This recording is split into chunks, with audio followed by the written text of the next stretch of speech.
Should I sign you up? Yeah, it's over there. Okay, I guess we're going to get started again. And as I mentioned before, the poets have their books for sale in the back. Madeline Tiger, this is the first time I've heard her read, and she contributes to the US1 workshop. I don't know if she's ever participated in our group, but she has worked as an artist in education in New Jersey schools, and she's a Dodge poet. She has several books of poetry, My Father's Harmonica, White Owl, and most recently, and is in the back, Birds of Sorrow and Joy, New and Selected Poems from 1970 to 2000. So let's welcome Madeline Tiger.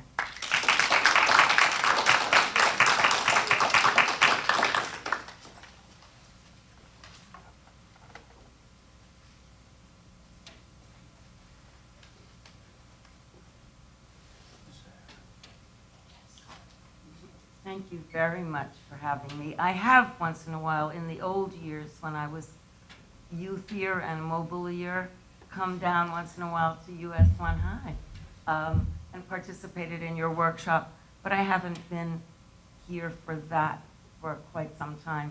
But I've come to some of the readings, and I've always sent pieces of work with hopes of having a poem among yours, and often have, and I'll read a few of those.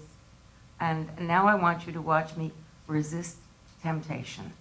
I have this terrible temptation to read you this long letter I wrote to Wanda when her book came out, singing the praise of her book. Her work is so moving and wonderful to me. It not only has grace, but it has that serious undercurrent, but never self-consciously pushed in your face. And it's always a work that involves the speaker of each poem in the natural world or the political, historical world beyond her, but always connected somehow to the personal root from within her, and how she elaborates on those connecting tissues between the outside worlds, and especially her world of nature, which is so vivid. And you know, she runs all the time. I'm so jealous. And she knows that world tactily, and then from her travels, the historic world, how she connects that to the inner world with such casual elegance, it seems like, is a wonder. And so I wrote all these pages about it, and it's very exciting writing because it's all impassioned, and I read it to Wanda when it was hot off the press, and I'm so tempted, but I'm going to resist doing that and read you poems instead. But thank you, Wanda, and thank you for saying such nice things for me. We're old friends, obviously, and respect each other a lot, and we have some things in common, some wonderful things and some sad things, and we are both very strong, tough survivors, and for both of us, poetry has been a kind of lifeline or life raft, and it is the work. It isn't therapy, it is the work, and you go on working and living and loving life. And I'm going to start with a poem that I decided to start with on the way down in the car because I heard that the Congress has passed the stem cell research thing. Of course, Bush might veto it, but it's made this little inch of progress today. And so I thought, what poem of mine could I read that would be in favor of stem cell research? And I realized it's simply my poem about having a lot of babies. Oh, what Ellen didn't say in my introduction, beside my books and my teaching, is that I have 5 children and 6 grandchildren, and I live under a weeping cherry tree. I like that last part. I live alone under a weeping cherry tree. And this is a poem I wrote years ago. Oh, you'll like this.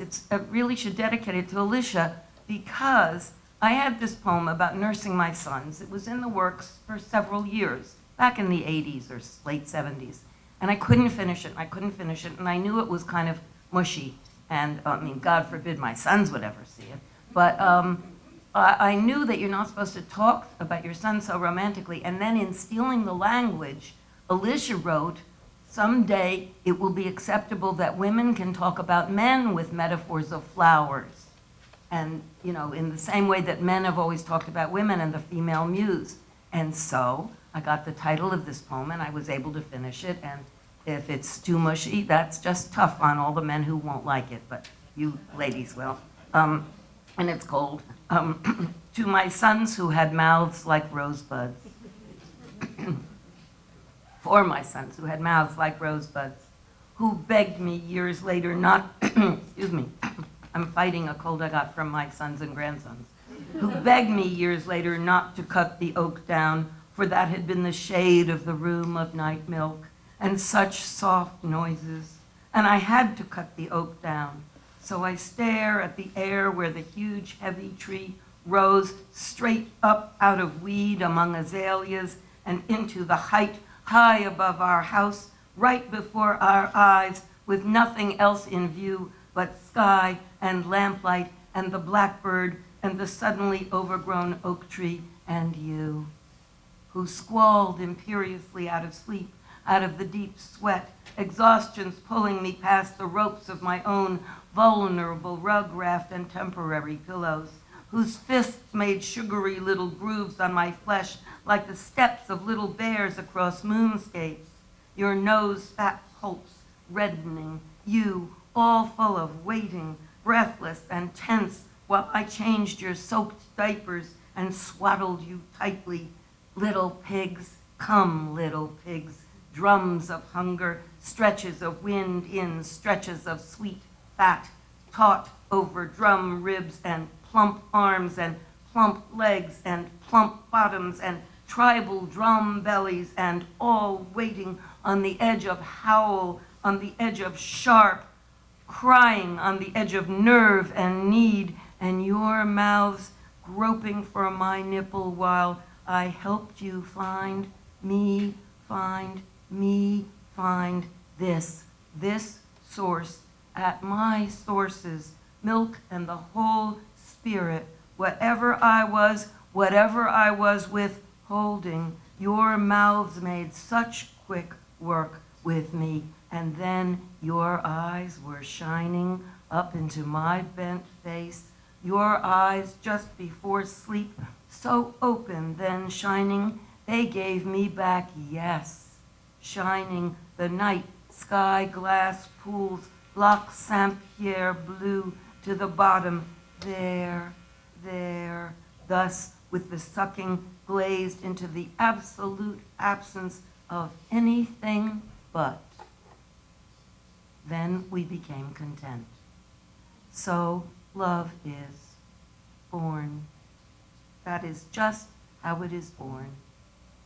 Love is born out of utter hunger, then the mouth becoming muscular to take and take as much milk as desire requires, drawing all the world of nourishment, while the eyes tell back luminous volumes and then close, and the mouth softens again. Again, it is a rose.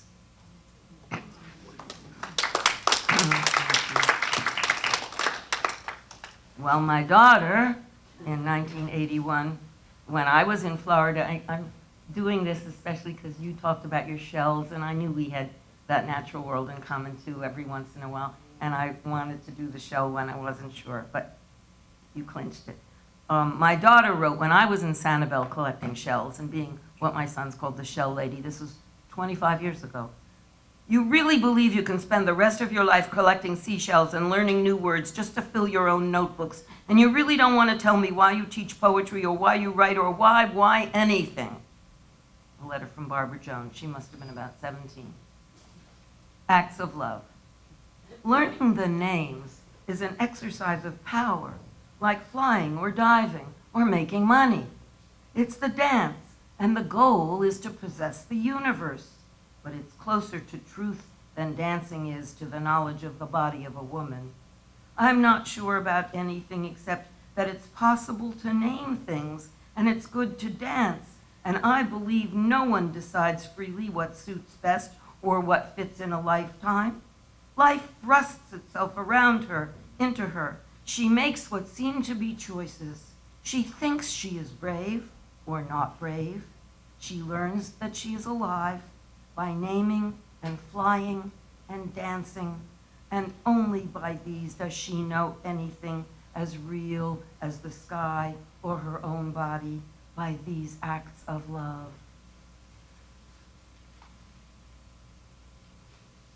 This is a poem from my book that I want to read now. It's sort of in the middle or toward the first section of my book, and it was written in the 1970s. You know, this book goes across 30 years. And I found it. It was scribbles. And I found it 20 years later or so, little bits of scribble after life had changed in seismic shifts. And here they were, and so it's called Found Fragments, March Snow, 1976. And it's only a tiny bit revised. And it's in sections. I'll sort of make a funny-looking motion in between the sections. Found Fragments, March Snow, 1976. This year I have breakfast with some of them separately, talking slowly, staring out at winter trees. This morning unusually happy, opening shades to the thick covering of snow, March snow. Homer had asked, Homer is my youngest child. Homer had asked the meaning of Ambrose, and after I'd mustered a long speech on food of the gods, Greek roots, honey, nectars, I asked if he'd seen the word on the donut package. He said no, he read it in his Herbert book. Herbert named his mouse Ambrose. Then he went to the large dictionary happily, saying maybe it had something to do with music, because this was a musical mouse. I felt like singing myself. I felt like singing last night, every kind of blanket warming me. I began again, not sure, but such a quiet of snowfall, and it's almost spring. Joey rushed to pack tuna sandwiches for lunch, complaining he wished this was a snow day. I'm afraid he hates school, but Timmy reassured me. They all ate good breakfast and were ready in time to dash off with boots, mittens, all the gear. Despite Joey coughing, something was peaceful. Barbara Joan mixed her chocolate slowly into the milk. We looked out at the shining snow on the lilac branches. I even got Homer's zipper to work. I got Homer's zipper to work. We were proud. He'd passed his multiplication test yesterday. People say, the fabric of our lives. People say, the fabric of our lives. It's something about the views through windows and the threads of travels out from this house and the way we speak to each other every evening. Every evening, my children come back.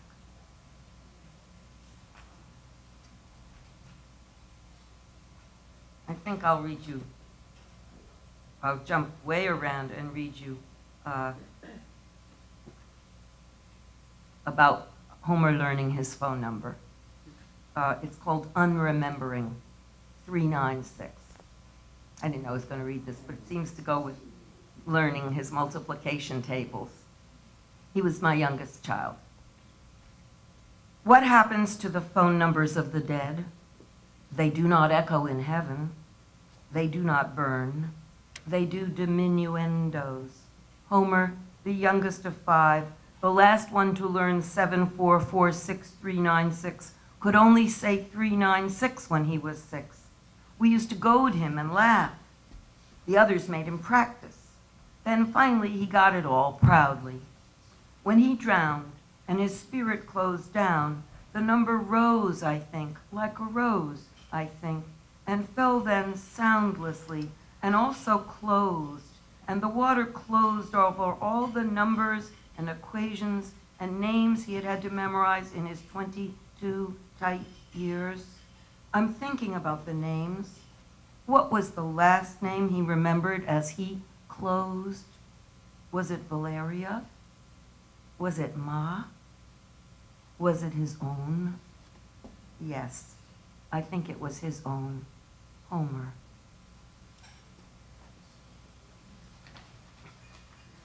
I want to read Sunday Visit, which is a childhood memory poem. It's about an uncle, and when you were reading your aunt poem, I realized that was a good connection, so I'll read about my Uncle Eve, but it's a very different tonality here. It's called Sunday Visit, and Babsy and I must have been about 6 and 8 years old or something like that, maybe 8 and 10.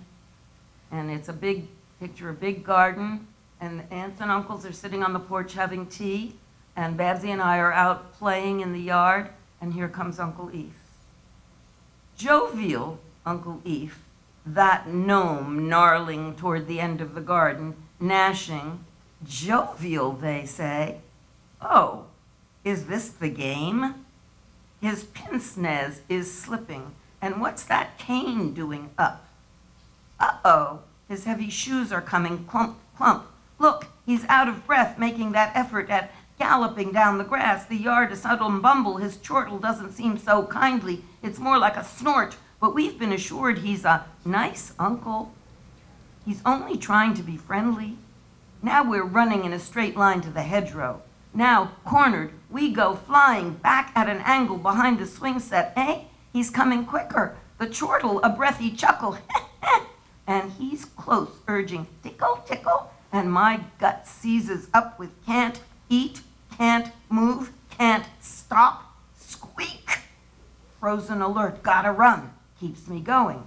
Babsy follows, laughing hard. So hard her voice might knock her over, then we'd be done for. Uncle Eve close and fast after us. We're tripping around the swings and apple trees where once, last week, I was Snow White and she was all the dwarfs. And the witch was the prince was, now I can't remember. Now the cane crook reaches me and hooks cold, hard around my neck.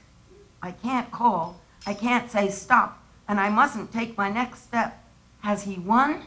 His heh, heh, heh goes over the lawn. Do they hear the ho-ho? The cane loosens. Both of us. We fall to the grass, Babsy and me, in a shame, a shambles.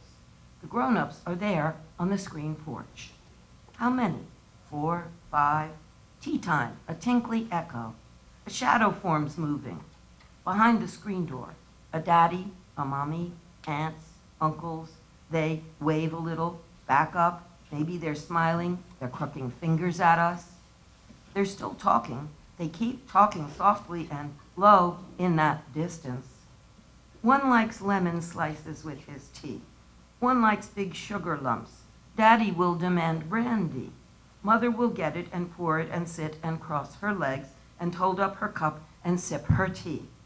We will go in and hear Aunt Millie sigh and let Uncle Reuben's mustache rub against our cheeks. Then we'll cross the slate floor and sit on the glider side by side and make one vanilla wafer each last a long time. We won't look in the corner where Uncle Eve is plumped in the wicker chair, breathing hard, going, before he slurps his tea, the cup rattling against the saucer, the handle of his cane hooked over his knee.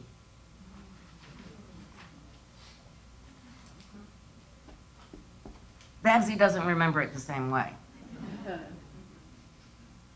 Surprise, surprise. My atheist prayer was in US1 a couple of years ago, and I still read it often because it's my sort of most impassioned piece of these years since terrible things happen in our country and terrible things keep happening. But many of you have seen it or known it. It was also performed in Camden. So I'm resisting it now, but I do want to read you another one that I wrote under the encouragement and tutelage of Alicia when she's done one of her she's been doing Midrash workshops, where you look at passages of the Bible and then you write your own version of something behind what's going on in the Bible. And one time in one of her workshops, she asked us to look at the story of David and Goliath, and she told us to write the CNN version of the slaying.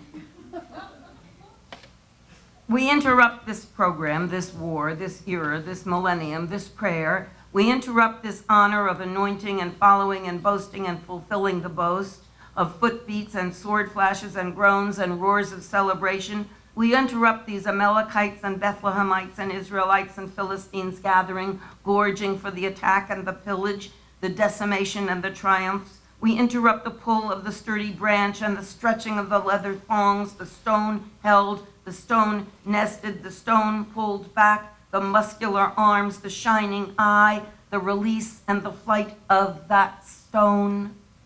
We interrupt the story of the kingly brave boy and that huge, horrific, drooling, growling, hollering, hairy giant coming down toward David, shouting him down and staring him down with those terrible eyes. We interrupt this very old program. Oh, my best beloveds, my sons, my grandsons, the stone is on its way. The giant will, you know what? David will be taller and stronger, and you know who.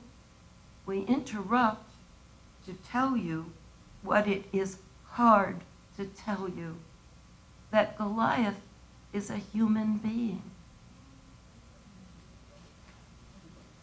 The sleepover. Sally tried to go to sleep, but she couldn't. She missed her Dora doll and her old babysitter and her dad and her cousins in New York and the doggie she wished for but didn't have yet and her old school and the new one for kindergarten and the teacher who, Sally said in a thin voice between noisy breaths, is nice, sort of. She missed her pink rain boots and her high bed and the ice cream she couldn't finish and her mom, whom she didn't mention, and the pony at Turtleback Zoo.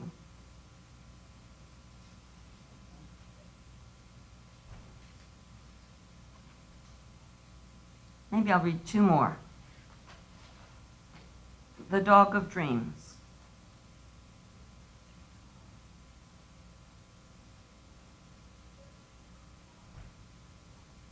I have to tell you this. I wrote this at one of the Peter Murphy seminars down at Cape May Getaway when Peter told everybody that we should write about dogs because Peter loves dogs and one of his good friends hates dogs. And I said, I will never write about dogs again. I'm finished writing about my pet dog from my childhood. And then it came, The Dog of Dreams. Only the spaniel was safe, but I trusted a man completely as the dog of dreams. I had been a child, living as a child. I incurred no wrath or love or fear, but the dog, Frisky, knew my every whim, or so I felt, kneeling down to her bed, resting myself, restoring myself in her soft fur. I left home, went to college. She lay down in front of a car to sleep. Finite. She was very old and tired. I was young. Then I met him. It snowed that spring. Boston was filled with snow. Union Station cold when I arrived, running north away from home, and he was there, white teeth, wild intelligence, curly hair. He listened hard to my story of the sad house and the lost dog, the loss. I incurred a debt so deep I had to begin to pay. At the worst house in the square, we warmed, and his smile and his soft eyes seemed to make a haven like the dog's corner of the childhood home. I did pay, virgin body and all my trust, that abeyance, but first he drove me to the dorm. We laughed and kissed. The spring was ours. Safe home. We fixed up a house, dishes, flowered quilt, coffee cups. Friends came. We drove the convertible south past Chappaqua, where he made his demands, tried rape, called me furious names. I flamed but cowered in my shame. Lust grew from those ashes, and a growling beauty was born. She whelped. I had a place and a new name of many names. When he whistled, I came. I gave him sons, and he was benign. He caressed my balloon belly in maternity dresses. He smiled on me in maternity wards. The hardest part was coming home, how he loved to pat my ass while I cooked, how he grabbed my torso in his brawny hands, how he took my babies in his teeth and gently, well, yes, gently, shook them and limbed. They lined into a corner behind his command. 2 pianos, trumpets, and drums, the house filled with sound, a clarinet, a violin, and the little one had to learn a French horn. He was only 4, he played the French horn. Into my pillow I burrowed 17 years, saving the bone where I had once nursed a little life and hope quivered. This is enough of the truth. It broke open, and across the wall, the outside world heard the howling. When you break a pact or a chain or a vow, love does not know where it can go. Mine ran the streets looking for a quick fix, a pat, a fuck. His buried its sweet song deep down. At the death of the youngest beloved son, we heard it roar from that underground. And now he roams in the fury of an injured beast, the Grendel unarmed, unhoused, undamned, Sad, sick, rich old man of the slick hair and new suits. See him at Lincoln Center, dragging his painful feet into the opera house and concert hall, 2 little boys in tow, his grandsons obedient. They seem to know his growl is worse than, well, anything else, and the high charge brightens their nights. They stay up late, they sleep deep. It is a good watch, but in someone's dream, near dawn, he comes to devour her secret soul with his gnashing, his flashing talk, his promising passion, and soft there softly curls his wonderful hair.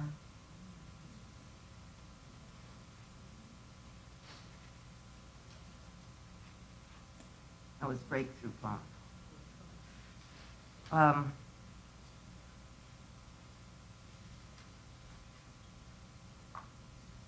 There were 2 versions of the title poem of this book.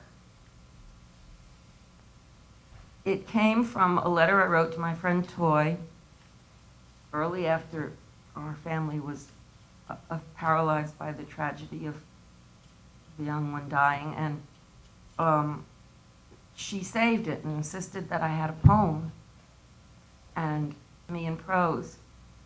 And I changed it. I took something out, and I will read you my version of it first. It's called, and eventually after searching and searching for a title for this book, we used it for the title poem. It's called Birds of Sorrow and Joy. And here's the way it goes. And then I'll read you the original, because most people like the original that Toy saved better. But I had to desacrify it, desacred it or something. But I'll read you mine. There were 2 birds in my tree. Joy never knew herself before. Her twin, Sorrow, came and settled by her side. They sing together now, holding down the branch parallel to earth. I hear their song. And this is what I wrote to Toy. She's a religious Catholic, and I'm a heathen. A Jewish, very, very spiritual Jewish heathen. And here's what I wrote, but I couldn't publish this. You're right, there is a holiness, and surely joy. The bird of sorrow sits on a branch, and the bird of joy sits next to her, and they sing and they sing. And if there is a heaven, that is where the music goes. But we hear it down here some, don't we? So I wish I could believe that wonderful stuff, but I can't publish such a belief. But for that minute when I write, if there is a heaven, that is the music, and we hear it. Thank you very much.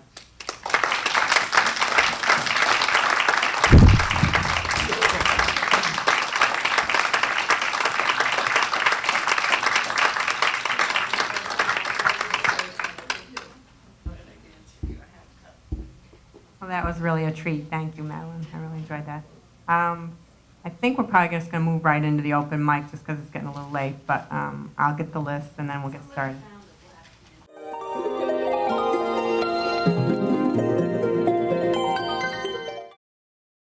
My name is James M. Weldon, and I'll read one poem. It's not too long. An ear to time. I say the ear was first to know time, before the eye, before the skin, the nose, the tongue. The ear that lay pressed to the earth heard eruptive seed, as its twin heard birdsong, pearl of brook. The ear first announced time as a stream with bubbles of fear in it, rainbow bubbles on it.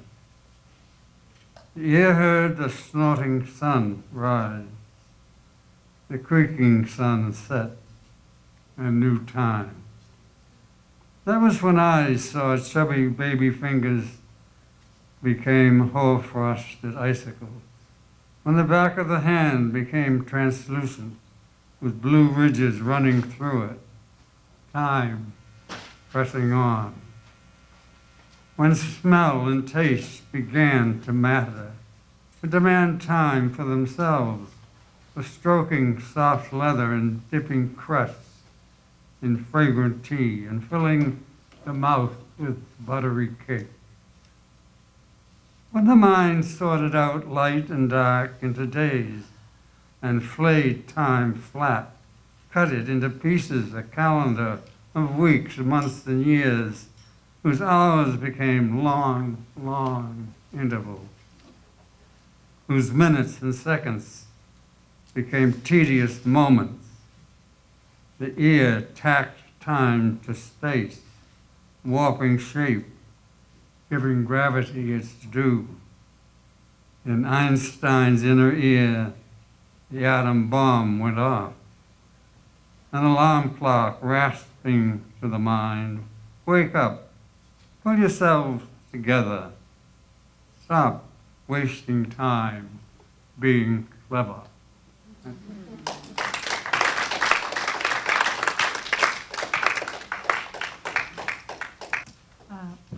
My name's Arlene Weiner, and some of you may understand the references in this. Couple dancing.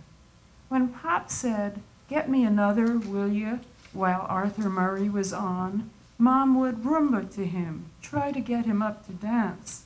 On the TV, Catherine was twirling around Arthur, chirpy as a mockingbird on a chimney, still leaping and whistling at midnight, Arthur tall and stone-faced all the while.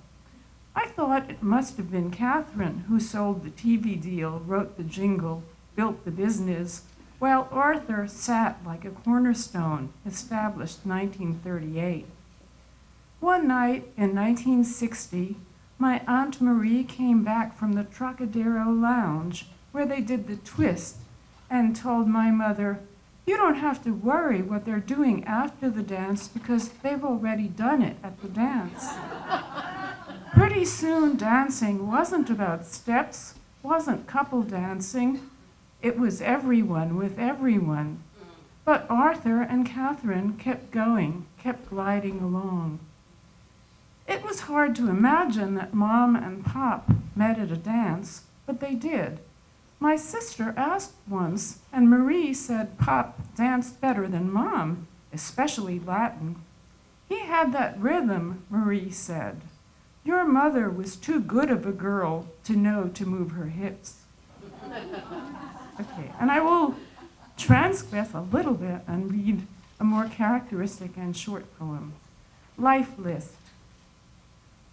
All those sightings, pursuits, bad weather, climbs, disappointments epitomized. The blue kingfisher true to the crooked stream. Cardinal at the sill, common, but she hopes heart-lifting. Exotic dream in the desert, scissor-tailed flycatcher. Duck, dickcissel, indeterminate brown sparrow elusive in the scrub. This life list, reticent, small-sized, ordered and numbered. His life contracted into a fist. If we pried, it might hide only 2 pennies, or found robin's egg shell, an owl's barbless down feather.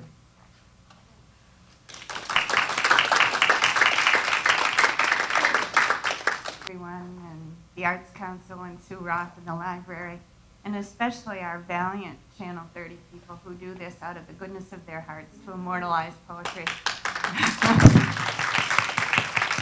You're the best. We love you. And we didn't mention one of Madeline's books, which is called Mary of Migdal. And this is a passion we both have for Mary Magdalene. So I thought I'd read you that from Volume 3 of Cool Women. We've already paid back our publishing costs, and we just launched it in April, partly thanks to Sue in the library. Magdalene. Loving you, I see, Christ must have made love to Mary Magdalene.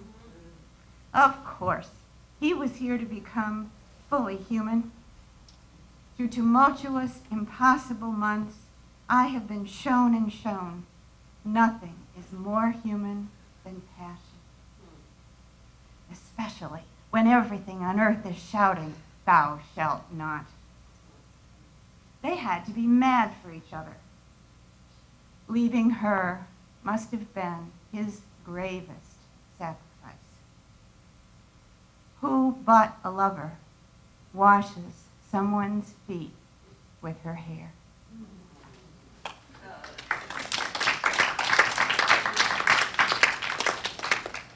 I'm very happy to be here, and the quality of the poetry is so inspiring that it's really taken a lot of courage to come up here and read. So thank you for being so patient. I'm also chairing the West Windsor Arts Council Summer Solstice Poetry Reading, and we're having a wonderful lineup, and afterwards there's an open reading, so I really encourage you to come and to sign up to read and to listen to the high-quality poetry that will be there that night as well. And it's June 25th, Saturday night, behind Panera off of Route 1.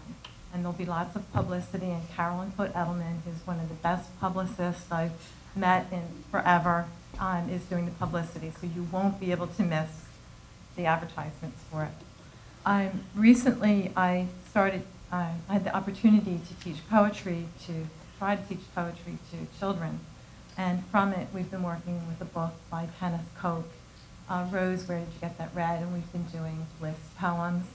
And because of that, I've fallen in love with list poems, but I do try to do a little more with it than just lists.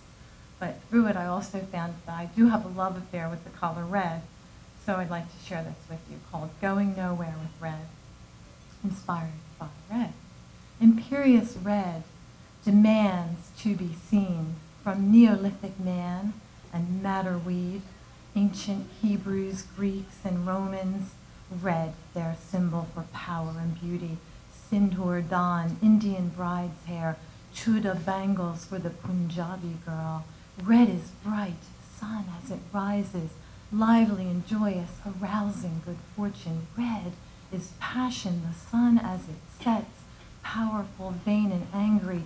Atoms, red clay, the blood of man, the red sea, the red plain of the red baron, liberty and justice for all, the red hair of Queen Elizabeth I, red beard of the feared pirate, the red plumes of the Sun King's hat, the red lancers of Napoleon Bonaparte, the red of the Roman Catholic cardinal's cap, red of lips and poetry.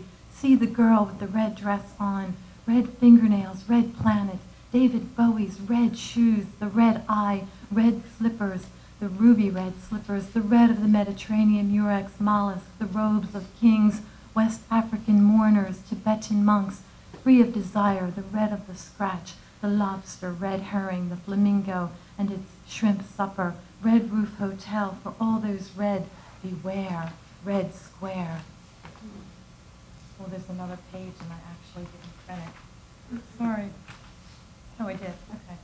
Red light, the red light district, red ants, warning signals, stop signs, red in the morning, sailor's warning, the scarlet letter, seeing red for all these, praise the red, red roses, red faces, red at night, sailor's delight, red garnets, red rubies, red grapefruit, Japanese red maple, ripe red strawberries, the red, white, and blue, Elizabeth Arden's red door, red envelope, red lipstick, red cross, red riding hood mask of the red death, red heads, Mediterranean, red barrel roots, exit signs, robin redbreast, male cardinals, simply red, the traditional reds, the editor's pen, X's, candy canes, holiday trim, Valentine's, red hot, burning, glowing, a flame.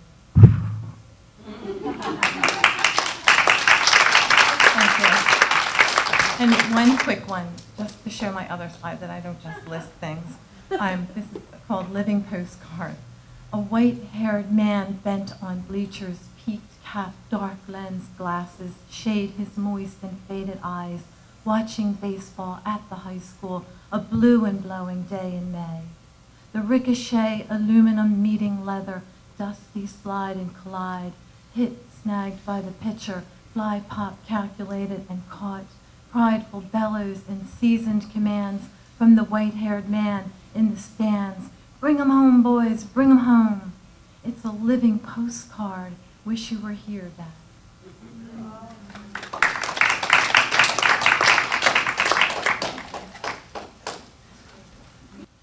My first poem will be Sonnet 199. It isn't my 199th sonnet. It's a sonnet that was an exercise from a book called Western Wind. It happened to be on page 199. And all the final words on each line were listed. And one thing I'd like to say is that the she mentioned in the first line happens to be Dr. Beverly Bush, and she's a person that loves poetry and inspired me, and certainly she was the reason I'm here, as far as that goes. But, in any case, she assigned 2 sonnets. I felt quiet. Winter warmed my spine with an icy kiss. My mind as calm as the Los Angeles riot.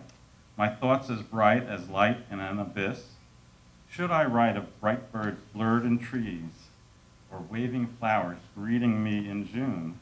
Perhaps my palate played upon by peas, or hugs by sticker bushes as I prune.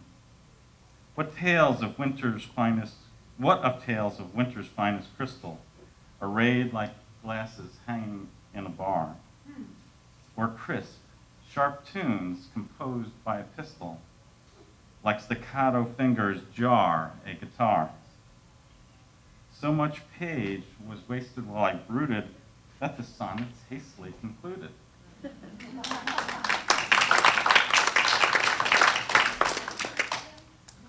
Something a little more serious. Icicles. Not too serious, but icicles. Icicles. Roof-bound icebergs. Ice cream cones without the cone or the cream, like Lancelot's lance. Carrots rooted in the air. Dunce caps for upside-down dunces. Grown, drip by drip, from crying snow. Like Pinocchio's nose, lie by lie. A tear on the nose, almost breaking free. Hanging, halting, waiting, joining. Candles, wax melting from the unlit end. Stained glass without the stain. Daddy's reflection in a little boy's eyes. Glowing from knowing God's love. Crystal sunshine, curtains of glass leaking Shekinah.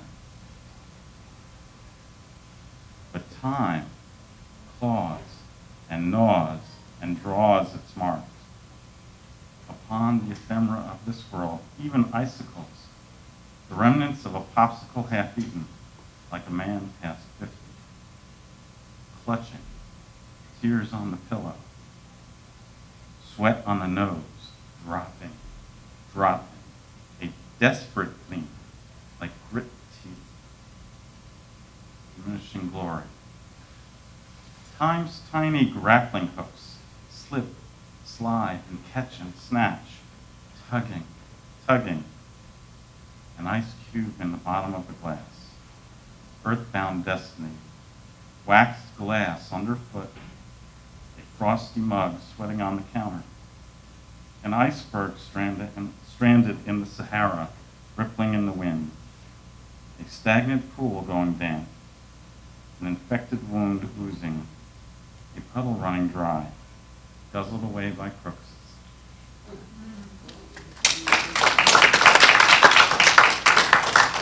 This one, in light of the strange weather that we've gone back into, you can go back a little further, and some of you will remember this strange weather effect that we had a month ago. Everything is golden.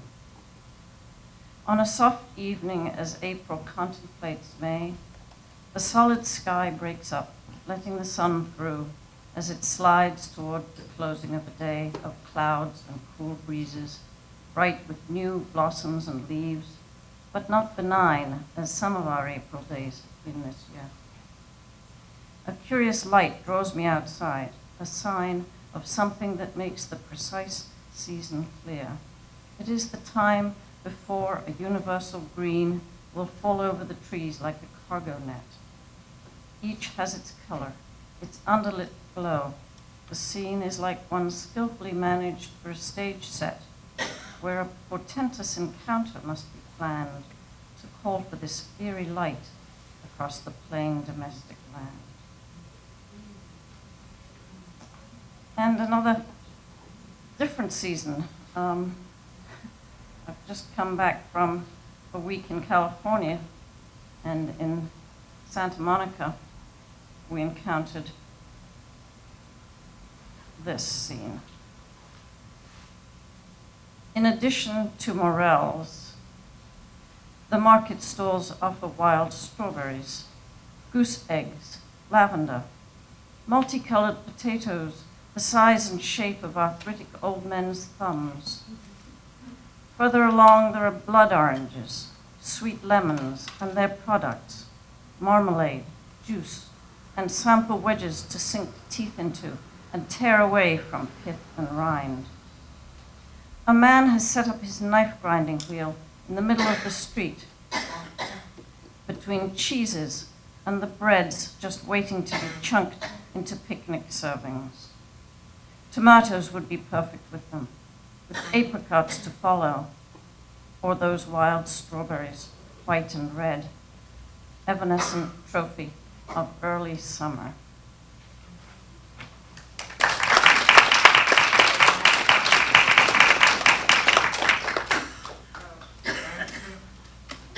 I'm Connie Bryce, and I'm happy to be here as well.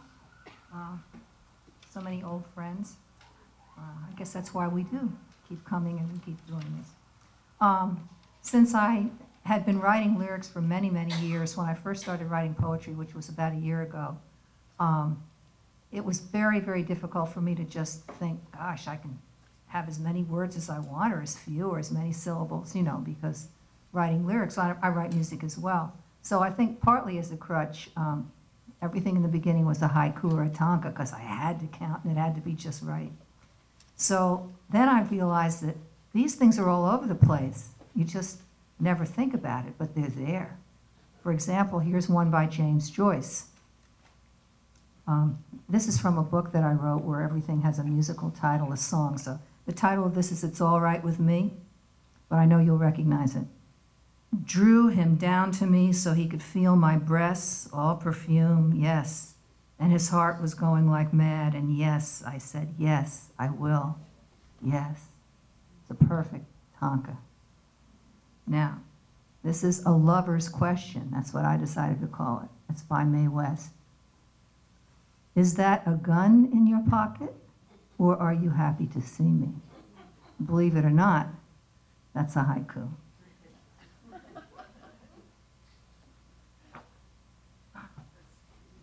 Now, this is called The Fungus Among Us.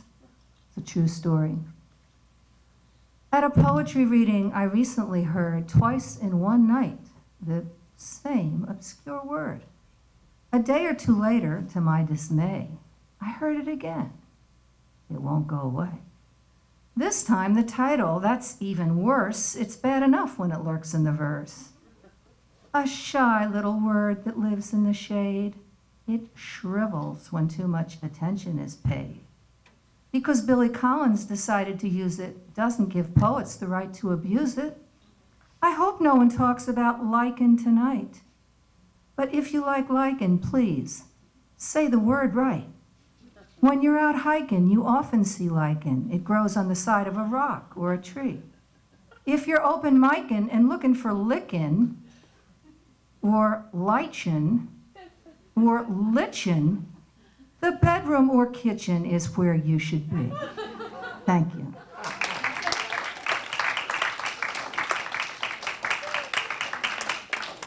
I have to stop laughing to read my poem. Guess what? A sonnet. This is called Feral. And I wrote it up in our country home in the Catskills, so it's a New York State poem, not a New Jersey poem. Feral. A huge barn cat emerges in the field, finds a good vantage point, relaxes, suns. alert to what the meadow's bound to yield, inertia merely poised, prepared to lunge. A bobcat's markings, bobcat's close, sharp ears, the vigil of a thick, surveillant tail. He's moved from house to barn, from there outdoors, widening opportunities to kill. The dog begins to whine against the glass. Her eyes lock with the cat's. Now she barks wild. Between mere window and some meadow grass, she clamors for a similar exile. Caught indoors, she and I, lit by the gaze of captivating menace. For now, safe.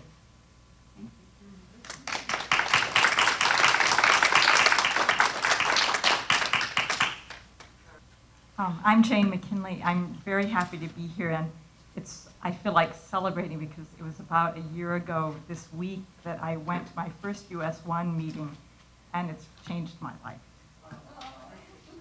I'm going to read 2 sonnets. The first one is rhymed. The second one is freer in a certain way. Mud season, 2nd grade.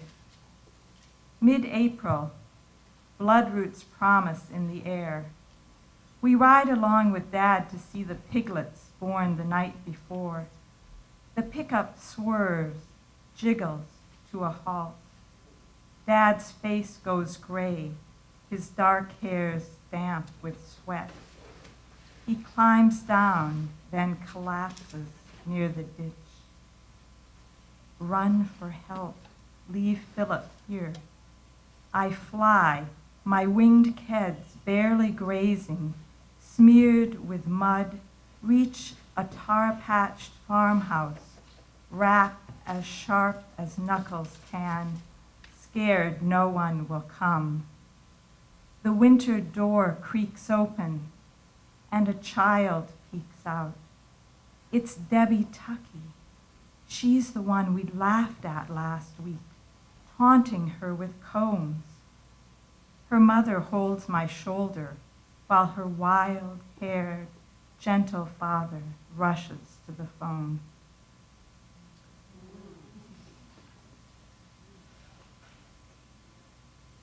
The next one's a little bit lighter. Becoming Pan. Her hair's grown shaggy, woolens feel like skin, and all the world seems tied up in the reeds she's plucked, whittled, stuck into twin pipes. In Phrygian mode, she dreams of dying sheep, her hardened feet tucked underneath a robe of woven ostrich plumes. By day, these dreams turn corners, change to song, fierce dissonances melt to unison. The stones she's stumbled over, lugged from field and plain, she's rearranged to form a grotto, refuge from the pain. Sweet nymphs and satyrs goad her to run wild, to let her songs float bawdy through the air. The voice she'd lost wells up inside. She blows it out through angled pipes, hears panic shift to God.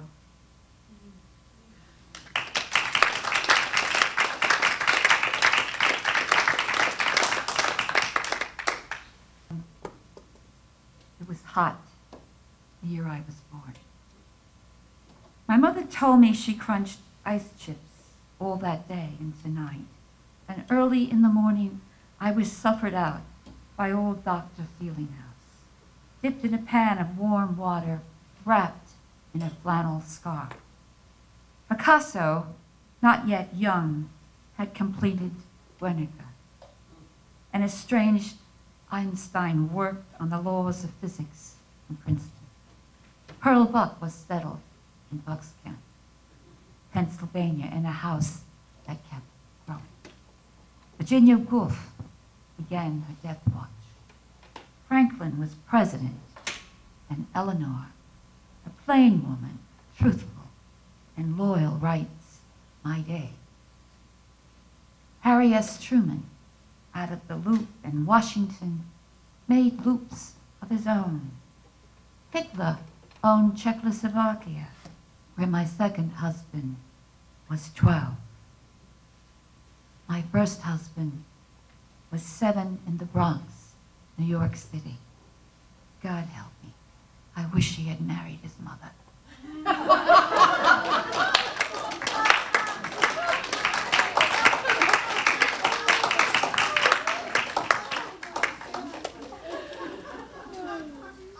had a lot of Einstein in our poems tonight. That's interesting. I just want to invite everybody back on June 22nd for Judith O'Dowd and Colin Campbell. Colin's coming from Trenton, and he's bringing some people with him, so that should be interesting. And thanks, everybody, for coming tonight.